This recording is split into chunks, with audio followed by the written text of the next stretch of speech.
Hello and welcome to another huge edition of All In. Of course, it's Cox Plate week and I cannot wait. We head to the Valley Friday night. That's where our focus turns anyway. We certainly won't be heading there. Well, I won't. Lewis Willoughby, will you be heading down to the Valley on Friday? No, I won't be there. I'll be in Sky One, and then I'm heading to Menangle on Saturday night. What a thrill that'll be! Close. So hopefully, hopefully I don't do me backside on the punt Saturday because that'll turn into a very, very long 24 hours. But it'll be good fun actually out there at Menangle. I'm looking forward to it. But yeah, well, how do you top last weekend? You know, we're 48 hours off the back of it, less than, and we've got to get stuck into another Saturday of racing, and the Cox Plate, one of Melbourne's great races, coming up. So. Plenty happening. Spring Champion Group 1 in Sydney as well. We've got a lift if you had a winning weekend or not, I think, to try and find some more. It's got to find a way, don't we, Dino? DeanWatling.com. Yeah, you do. It's sort of like we got off the bike leg in a triathlon. Now you got to do the run. So I was meant to head down there, boys, but I might be not heading down there anymore. I think I need a quiet weekend at home. So it was a hard weekend. If you found a win, if you come in front, props to you, because I found it very, very tricky. Probably pulled the wrong rein, a lot of placings. But we go again, Cox Plate, plenty of races around. It shapes to be a great clash, plenty to take out of the weekend. But, yep, keen to get back into it with you guys. Louis, full credit. Bellini Patina, well done. My Oberon.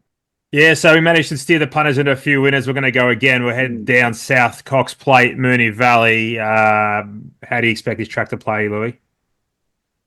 I had a look. There's not a whole lot of rain forecast, so that's a good thing. Should be on a pretty good racing surface. And as always, just with the way the Valley goes, you want to be either on speed or certainly building great momentum into the turn. It's much easier to win from the top four when you enter the straight than the last four, that's for certain. But small fields can make it tricky.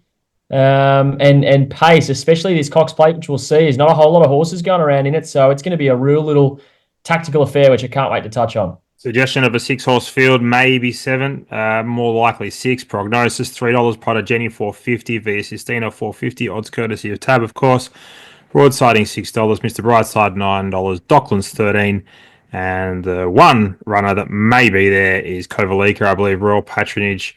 They've now put a pen through it, but that might be another one. So either one of those, G Hall was reporting this morning, Dino. Well, firstly, before we take a deep dive into the race, what's your thought on the 6-horse Cox Plate? Disappointing, or do you love it?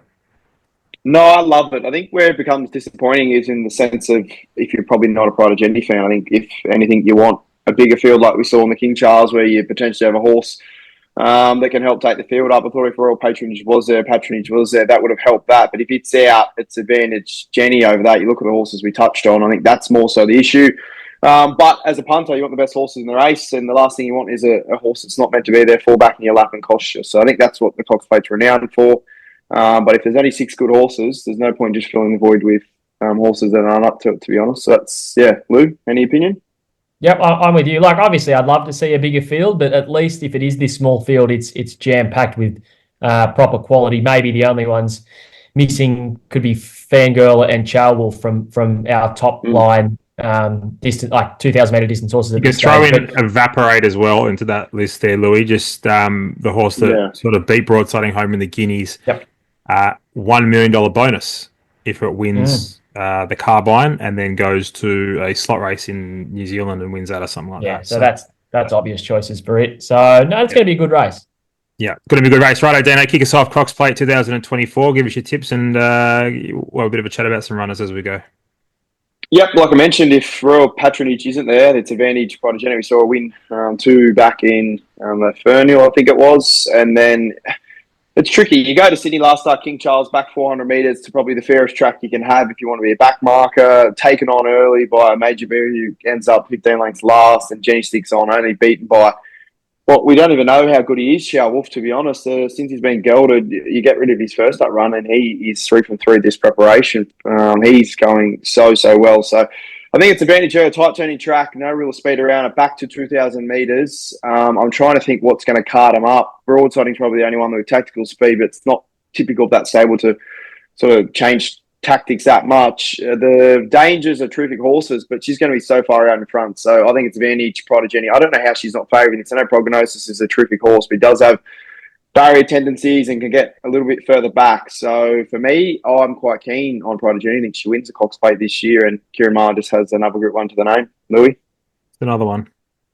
Yep, yeah, just another one for the battlers who won both big races. But to be fair, we've got to remember that Kieran Maher, he started where every other trainer starts and grafted his way up, and he's clearly just making use of everything available to him from the start to now, and deserves all the success that he's getting. I'm surprised. What was that Fian run over that she won back at the Valley, guys? It was. I think it was a mile. It was 2000. Yes, no. I'm sure it was 1,600 meters. So my point was going to be that. Yeah. She is racing, and I'm just kind of looking at it on the fly while I'm talking to you guys. She's racing like a horse who is desperate to get back to 2,000 metres, and yet I think all 4 runs this preparation have been over a mile. So on the weekend, led them up, not probably, like, you listen to Declan Bates post-race, just wasn't able to steal that gap that he likes to steal on a Pride of Jetty on the field. At the top of the straight, they got within 2 lengths of her. She looked like she was dead set going to run out and finish last, and she's managed to stick on really well to finish second. Back to this 2040 trip of the Cox Plate. It is so up her alley now, fit, quick backup. And as you mentioned, Dino, Prognosis, who's probably the class horse, but is just so risky at the barriers. And if he flops out, like he did against Romantic Warrior in the QE2 Cup at Sha Tin, he's a mile off Pride of Jenni, and that is huge alarm bells. You see it with Fangirl, see it with a few others. If you're giving this mare a big start, you're in massive trouble, and especially around the Valley. So obviously Prognosis, that was a huge run when finishing second Romantic Warrior, but I can't see why one's $3 and one's $4.50. I think maybe equal favourites at best. So the bet becomes Pride of Jenni, and I think the other bet becomes Via Sistina, who was huge in a Turnbull. Buckaroos franked that form, second in a Caulfield Cup. Dry ground is perfect. I think if J-Mac had his time again in that Queen Elizabeth here in Sydney, he's never that far off her when Pride of Jenni wins. So maybe a little bit of pilot error there. Sits midfield, and J-Mac learns his lesson now. He will not let Pride of Jenni get too far in front. He must be desperate for that 100th Group 1. It's been weeks and weeks in the making through fault of his own or not. And I just think this is the chance to try and get it in a Cox Plate and not let Pride of Jenni get too far in front.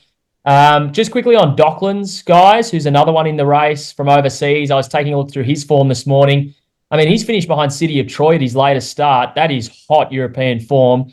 But that was a first-time 2,000 metres. I'm not entirely sure how well he saw it out. He's done most, if not all, of his racing over 1,600 where he looks best.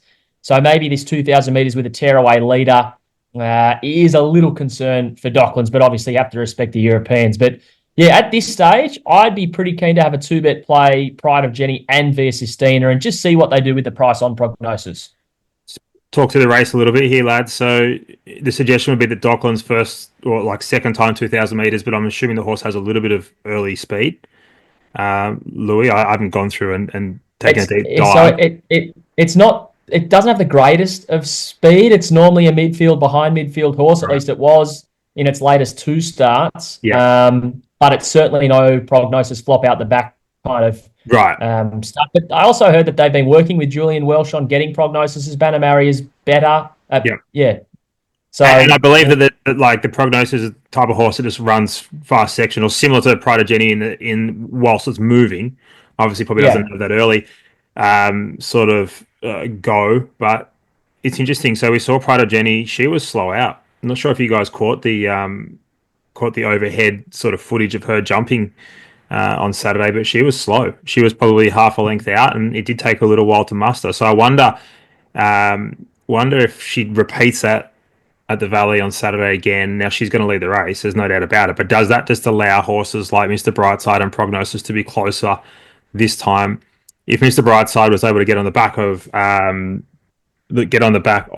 or close, sorry, I shouldn't say on the back, but lead them up, I guess, or lead the group up to Pride of Jenni over the mile and the Fiend, do you think that there's a chance that he can do that over the 2040, or is that his limit and they don't want to do that, Louis? I think no one wants to be the one carting the field up to Pride of Jenni, right?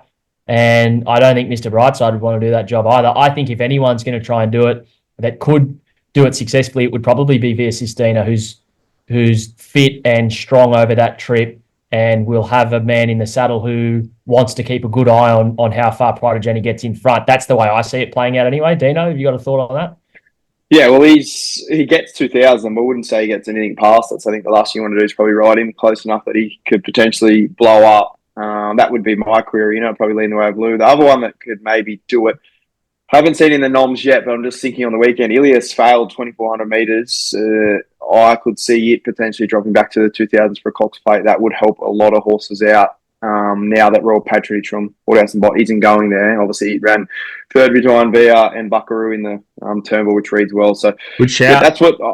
That's. Good shout. I think if you're Tony, you'd probably be going, no, please don't nominate. But if you're the rest of the field, that you'd be absolutely praying because broadsiding's the one. Like we've seen 3-year-olds. I don't know if you remember. I'm trying to think of the horse's name off the top of my head. It's a stallion now. Richard Litt trained it. No. Richard Litt trained it. Richard Litt. Yeah, Castelvecchio. So it was a back marker, and then it went to Cox Plate, and they rode it a little bit closer. It was just purely on the weights. So we might see broadsiding, but yeah, I'm trying to think off the top of my head. I think something will throw in a late nomination for sure because, yeah, I'm trying to think what's going to help him. I just can't think Mr. Brightside can. I just think he blows himself up, Yeah. Just wish there was like a 3-year-old that could run 2,000 metres that sat on speed. But anyway, is what it is. I'm going to lean the way of broadsiding to bounce back in a big way just purely at the weights. And at this stage, I think Pride of Jenni could easily win the race. So there's no knock on what you guys are saying. But I just don't think there's any edge in this market at the moment. So let's wait to see barrier draws. I'll lean the side of way of broadside and bounce back. I think Via Sistina, I think J-Mac will most definitely be aggressive. He has to be. There's no point going around for third. And I think, all the talks that this horse might even get to a Melbourne Cup. And if you have a look at the betting markets, she's been very well backed. So she'll have no issues running out of strong 2,040 metres. Righto. Broadsiding for me, Via Sistina second, Pride of Jenni third, lads. Simple as that. McEwen Stakes, Louis, you were very keen on this race. You wanted to find us a winner. I'll give you a mark at Barrack Hill, 450. Oscar's Fortune, $5. A little deep, 6. Recommendation, 6. Johnny Rocker, 8. Wellington Glory, 8. And longer the rest. Yep, it's Barrack Hill, the favourite, who's probably not a spoil at the price, given it's coming into an acid test, but it was so good here last start, beating War Machine, and they absolutely spaced the rest. War Machine, Frank Sat runs third in the Silver Eagle and goes pretty close to winning it. I think was beaten just over half a length. It's got such a likeable on-speed racing pattern. It's the horse on the up that's lightly raced for his age. I feel for connections because the horse has won 6 from 7 or something crazy like that, and it's like a 7-year-old. So what could have been, if they'd got it to the races at 3 or 4 or whatever, who knows? But at least it's flying now if you're part of the journey. And I think this is a great race for it to take out. A lot of them come through the other form line, like Oscar's Fortune, etc. It was good. Kalos was the unlucky one in that race, but I don't think it gets a strong 1,200 metres. So I just could find little negatives for the others. I love a little deep. I didn't see it in the potential fields that Trav Noonan puts up, but now it's in the market. I'm worried that if it does go there, my confidence on Barrack Hill just wanes a little bit because I think it could be a good danger. But Barrack Hill for me and the McEwen. Do you know any opinion of that race, or we just head to Sydney? No, which follows Louis, who's on fire. Yeah, just keep following the king. Just killing it. Well done, mate. Love it. Let's hope you can get some midweek mail up for us as well. Yeah. Just to go bang, bang. Spring Champion Stakes, going to be great. Group 1 racing. Swift Falcon 280, El Costello 450, Henline 450, Harlem Queen $6 per Pleasure Artist 11, Tenbury Wells 11. Longer the rest, Dino. Yep, I think it's a rinse and repeat very much of the Gloaming. The top 3, Swift Falcon, El Costello and Henline are the 3 that can win the race. I'll lean the way of Swift Falcon. I think it's a different setup now, 2,000 metres. Barriers, racing patterns, etc. don't mean as much as they probably did last start. Where does it get it? It's by Exceedance who won a Coolmore. Where does it get its sort of stayingness from? It's from the dam side. I think 2,000 metres off the back of last start. It's no issue at all. Did that on the quick back up too. So it wins the race. Is there any spoils of the price? No, I think you get the exact same price race day, so you can probably wait. But yep, Swift Falcon on top in the Spring Champions, Lou. I think this is the greatest each-way bet I've seen in a very, very, very long time, and that's Rag Queen at $15 and $4 a place. So did I even get to it? I read the odds out. Huh? Did I even get to it? Yeah. Was that far down? No, I don't I think think you so. did. I don't know if you did. It's that far down. I can't believe it. I honestly can't believe it. If we are going through this form line of that 1,800 meter gloaming, then how is this $15? Okay, Swift Falcon goes past it at about the 200. Their last 100 meters, in my opinion, were equally as good. If that is the form line to turn the table on El Castello, then how is this horse $15? It was the first one off the bid on the turn. It is so clearly looking for 2,000 meters and likely more. This stable, they love a 3-year-old over distance. He knows what he's doing with them. And I just can't really figure out why, and I've been a big push on Henline. It's spaced Henline, Rag Queen, and Henline's a $4.50 chance. I don't know. Am I nuts? Am I missing something? If this is the form reference, then I just don't understand how it's a $15 chance. The other one I'd be backing is Pleasure Artist at $11 and $3, who ran second to Swift Falcon in the Dulcified. The knock is that it hasn't had that 1,800 meter gloaming start, so it goes a mile straight to 2,000. But it was pretty good behind Swift Falcon. And while I understand why it's favourite for the race, I just think there's two horses here that are right up close and around it at double figures, and it just confuses me how they're not single figure chances, if I'm being honest. So Where was Rag Queen in the run, Louis? I forget.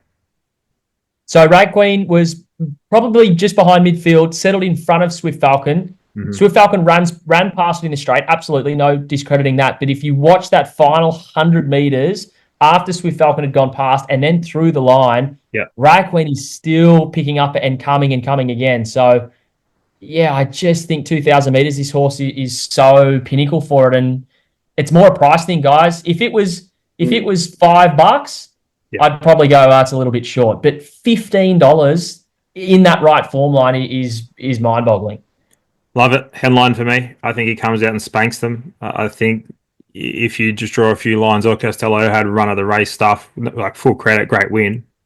No knock. Swift Falcon too far back. Headline way too far back.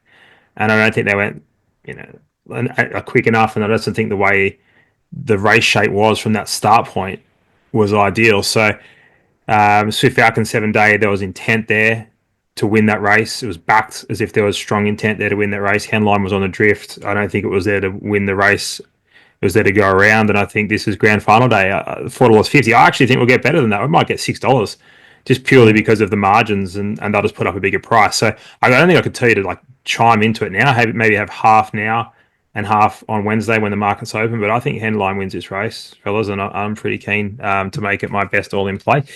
And obviously on that multi that we put up. And if you want to win the multi, let us know who wins the Cox Plate. Give us the top 3 in order in the Cox Plate and why, and you can go in to win that multi. But my tip in that multi will be Henline Dino. I was going to say, it is the favourite for the Vars at MooneeValley as well. I have to double check the article. I'm just thinking top of my head. I thought they might be going Derby, in which case they'd stay. Yeah, which I thought they would, but it's been back in that market. So I'm just thinking out loud. But you're suggesting to wait anyway, so we're waiting anyway. Yeah, so don't have half, just have none, and wait. Yeah, in that article yesterday, I thought it was referenced the. I thought I read it too. But I've just seen it's backed on tab, which is interesting that they brought it up to Sydney and said spring champion all along, and then they want to pivot back to the Valley. Anyway, hey, in the Vars, I don't think the Valley suits it either. To be honest, no, makes no sense. No. I think Randwick is ideal. Please, if you're listening. Just go to Randwick. Anthony Sam, I know you're big fans of the show. Anthony Sam, I beg you. Just go to Randwick, you'll win. Right, the invitation, something I didn't get to Dino's big weekend, but Alentia, Magic, got a few calls though. Magic Time, $3.50, Zugotcha, $4, Arc de Glamour, 13, Belclair, 15, was off the map last start from about 41s, I think, into 15s. Macarena, Louis' favourite dance, 15, Roll On High, which you're doing, Louis. What do you got? I think this is. I thought I was confident the way I'm going to go in this race, and just taking a look at this market since I've done the notes, it's figuring that way. I thought the two bets, and maybe just one to be fair, Alentia and Magic Time, both opened $4.50. One's now $2.80 favourite, and one's $3.50. The one I wanted to be against was Zugotcha, and it's out a half point to $4 and drifting. So the market's playing the way I thought it would go. Alentia was so good first up. You guys tipped it, I think, as your best all-in plays, or at least someone did. And it absolutely spanked them, sat last, went past like they were nailed to the fence and was eased down. We spoke about how she's a fresh horse. I don't think that necessarily falls off here second up. I think she's still got a really good second up record. She's a Group 2 winner over 1,500 metres. That was in a Chelmsford, maybe, Dior. So the rise to 1,400 is no worries. Go back to this race last year. She was deeper into the prep, started double figures and was never a chance. This time around, it's so different, fresh into it, off a big first up win, and is a deserved favourite. Magic Time's the other one, so probably wasn't going to win the Gill Guy, but the margin was unfair. Likely should have been under a length, got checked across the line when they squeezed up. Second up, back to Sydney. She's a Group 1 winner here, so no worries about that. And Zoo Gotcha, well, it's always a risk taking her on, but I thought she was very, very poor last time out, albeit in a good race. Has had a trial since, which looked fine. I just think she needs the wet track, guys, to be at her best, and is unlikely to get that on Saturday with not a whole lot of rain around at this time. And then, as the market suggests, it's a pretty long tail, perhaps $13 and longer the rest. Macarena's maybe one that could bounce back. Didn't have a whole lot of luck last time out wide. No cover, was okay before that. But really, they're the three, and if I can rule out Zugotcha, they're the two. So, yeah, I'm really keen to butter up on those top two. Dino? Yeah, I want to be against Alentia. I thought she was really good first up, and I liked her that day. But the more I watched that run, I thought we got absolutely blessed. Coco Jambu got horses back in its lap, and there was a horse for Maddie Dale that Rachel King rode on the inside that probably should have gone close to winning the race as well. So my thinking is maybe the win looked a lot better than it was because those horses got held up. Typical of me, while a second up syndrome off one soft trial, that concerns me as well. And I think she got the race shape there to sort of run over the top of them. My only concern with backing her as an all-in horse would be that she's a pretty one-dimensional horse that gets back somewhat. I'd be happy to have two-bet play. Magic Times who gotcha. They're going to land up on speed. Like your Richmond's Louis, Magic Times should have finished a lot closer. Don't know what to make of Zugotcha. Well, outstanding first up. It's won a Group 1 on a dry track as well and was good first up, but I agree, better horse on wet. But then you reference the first up for just beaten by Vita Sistina. Don't know what to make last start, but Waller has a bit of a knack at the minute of his horses that have been dropping out to come back and win really well in their next start. Has that trial as well. So two-bet play for me to beat Alentia, Magic Time and Zugotcha. Pretty crazy, especially you mentioned it, Dino, this spring. We've always had the Waller second up theory, but it is like off map this spring how good then bad. It's not even just like a good, then a little drop off. It's like a good, then bad, then back to good. You saw it with Jolie Star. I hope we don't see it with Alentia for my sake. Maybe we hope we will. But Lady Shenandoah was the one that bucked the trend as well. So that gives probably the punter's view yourself on Alentia as well. But yeah, it's crazy. And I think if you got to have a firm opinion on it, which I do, and run the starts, I think you've just got to back yourself on it. That makes Alentia sense. sort of ran a little bit below her best, and like I was marked the right up to a peak run, and she didn't quite get there. So that's probably the question mark I have on, and she did it so easy on whether or not she will regress second up. I think she might just maintain. If she maintains, is it good enough? Probably comes down to how the track players on the day and run of the race tactics. But I don't think I could take $2.80. $4.50, like you just join that queue and bet it's good, but $2.80. You probably won't get shorter than $2.80 Saturday either. It's going to start with a three or more in front of it, surely. Yeah, unless the field sort of is turned on its head. Another thing is going to be interesting is it's 31 degrees on Wednesday. It's going to be a pretty dry day. Some stage I put some irrigation on, like dry week, I should say. Some stage there might be a bit of irrigation goes on, but we could be on a really firm surface here again. Dana might just want to check that rail position for us if you can, but 5, so there could be a chance that just making up a little bit of ground could be difficult, and wins are at play. So not at all in play for me. I actually have no opinion of the race, so I'll just shut up now. The calendar Presnell, we'll go with a no 280. Big question mark for mine over the 1600. Just Party 450 and 350. Missed the price. Got to wake up. Got to be quicker. Out off $8. Deconstruction $8. I'll stop there. Dino. Yeah, no opinion, Lou. Straight to you. Yeah, I just want to get my money back with Just Party over and over. I saw the race and I went, oh man. So you're right, though, Gannon. We've missed the price, $4.50. That was the gift. One more stride, half a stride more, it wins. Sits a pair closer, it wins. I mean, there's so many different situations in which that horse wins, but it just didn't the other day. You're right. Now further distance, tick, tick, tick, tick, tick. Should be favourite. Yeah, I'm so with you, and I'm be filthy great. like we missed that 450, super filthy. Unlucky. Righto, best all-in plays of the week. Then we'll do midweek best bets. Dino, what do you got? Cox Plate at Prognosis is my best all-in play, Lou. Yep, I agree with you, Dino. But for the multi-sake and for different sake, Rag Queen. I'm happy to go. Call it each way. Call it a place. Call it whatever you want. But Rag Queen in the Spring Champion for some result, win or place, whatever. Don't have a best all-in play, but if we're guaranteed that Headline does get there, she'll be my bet. He'll be my bet, sorry, not she.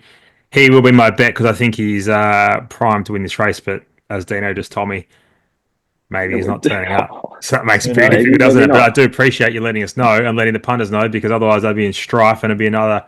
We kicked off this season of this show, and I think our first 2 tips or first 2 weeks, the horses zigged when we thought I was zagging, and it was a disaster, but we finally hit our straps anyway, so... We're back. Midweek best bets, Louis. Yep, I'm going to take on the all-conquering Gannon combination of Beer, Spriggs, Mailbag. Ridiculous. Warwick Farm Race 4, number 8, the Godolphin runner Pisanello. Comes into this strong first up record, 2 nice trials, barrier 7. And if it's only got to beat Alicia Roma, who I'm sure Gannon owns 100% of, then we're already home, boys. Get in the queue. Thanks, I love it. Oh, I'm going to jump on the loop. Can't wait to get you rolled at Warwick Farm on I was going to say so. I was going to put a bet on then or something. I'm not. Yep, I'm with you, Lou. I thought this horse was going to rock up in stakes grade. Its trials phenomenal. I think it's a proper group listed horse. So I think it turns up, and it comes into gate number 5 or 6 as well. With some emergencies coming out. So yeah, my all in play with Lou. Race 4, number 8, Warwick Farm, Pisanello. Thanks for the support, lads. I really appreciate it. I think that he'll ride a nice second. No, he's flying. Hard to beat. But we'll turn up and give a sight, do our best. I think in race 5, number 3, Crafty Eagle, I think this horse is the best horse on this card by so far. His win was really impressive on a day. I think it was nearly 4 or 5 out of, I think it was close to 5 leaders won. He was about 3.5 lengths off them. All the way till about the 200, got a split and went bang. He's had a few issues. He carries on like a peanut in the mounting yard, a bit like Dean Watling on a Friday and Saturday night. But once he sorted himself out, and he did this time around on the Kenzo, he blew them away. I think he'd be far too good for these. The only concern that I have is how that track plays. Last time they were at this setup, it was like Leader's Paradise.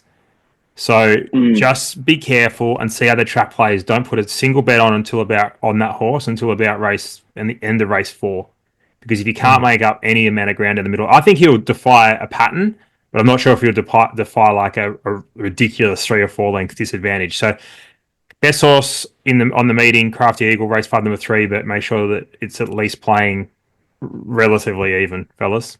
Anything else to add, lads? Just quickly. With those international horses in the Cox Plate, before any international experts on the website formerly known as Twitter start to jump down my throat, I don't know much about international form, all right? All I could do was go and look at a few replays and see what it is. So before someone comes at me saying that Buckaroo's bred to run 3,200 metres or some, just everyone chill out. That's what I think, and that's all I know. If I'm wrong, well, bet against me then. Because something like that will happen. Welcome of going to the new world of giving tips as opposed to hosting, Louis, because I'll come for you. And the moment I'm getting out of the game, boys. You got to turn your DMs off. Right, lads. That's all in. We'll be back. Bye for now. Yeah.